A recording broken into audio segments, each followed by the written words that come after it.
Hari ni aku nak ajar cara orang Terengganu sanggul jala. Dia panggil sanggul. Okey. Macam aku sanggul macam ni. Mari tengok.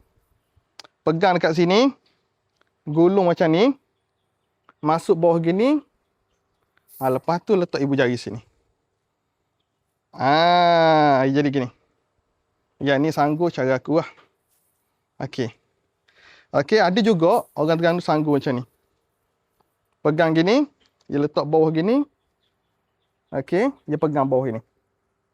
Yang ni. Sanggul ni, sebab apa kena sanggul? Biasanya musim-musim ombak ke apa, bila kita pegang kemah gini, barulah selesa. Biasanya Terengganu dia ada juga jala dalam ombak. Jadinya macam biasa, lepon macam biasa. Yang ni jala murah weh. Harga murah guna rantai besi yang tidak berkarat. Mari tengok. Bismillah. Puas hati. Banyak lagi tak kembang. Nak setara mana lagi. Harga murah. Kembang dah ni. Padu. Bismillah. Padu. Ikan besar ni.